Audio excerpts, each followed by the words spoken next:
कुरुक्षेत्र में one nation one election पर राज्य स्तरीय कार्यशाला का आयोजन किया गया, जिसमें बीजेपी के महासचिव ओपी धनखड़ और मंत्री गौरव गौतम ने शिरकत की। इस मौके पर ओपी धनखड़ ने कहा कि वन नेशन वन इलेक्शन समसामयिक आवश्यकता है और इससे न सिर्फ देश की 1.5% जीडीपी जो कि 5.5 लाख करोड़ होती है, बल्कि 1.5 लाख करोड़ धनराशि की भी बचत होगी। धनखड़ ने आगे कहा कि इससे देश तेजी से विकसित भारत बनने की तरफ अग्रसर होगा।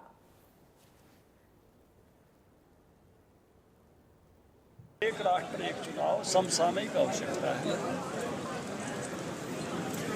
विधेयक 129वां संविधान संशोधन लोकसभा में प्रस्तुत और विधानसभा लोकसभा चुनाव अगर देश में एक साथ होते हैं तो रामनाथ कोविंद कमेटी का अनुमान है कि 1/3 राशि की बचत होगी, जो लगभग 1.5 लाख करोड़ न्यूनतम होती है और 1.5% जो है वो हमारा जीडीपी बढ़ जाएगा, जो 5.5 लाख करोड़ होता है। ह्यूमन रिसोर्स भी बड़ी संख्या में बचेंगे, तो इस नाते से 136.5 करोड़ कार्य दिवस की बचत होगी। दोनों चुनाव एक साथ होते हैं तो देश बहुत तेज़ी के साथ विकसित भारत की तरफ बढ़ेगा।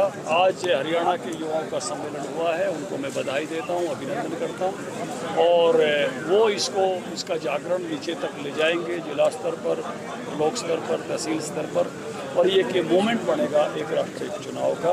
जब इसकी श्रृंखला को इंदिरा गांधी ने भंग किया 1967 के बाद, जब 8 राज्यों में भिन्न भिन्न सरकारें आई, जल्दी तोड़ी गई, लोकसभा चुनाव 1 साल पहले कराया गया, फिर 1 साल लेट कराया गया इमरजेंसी लगा के, उस श्रृंखला को फिर से बनाने का अभियान ये है और विकसित भारत की दृष्टि से है। तो मुझे लगता है कि तेज़ी के साथ इसमें युवा आगे बढ़ेगा तो देश इसमें आगे बढ़ेगा। और इसी के साथ यहाँ पर वक्त ब्रेक का हुआ है। ब्रेक के बाद खबरें लगातार जारी हैं, बने रहें।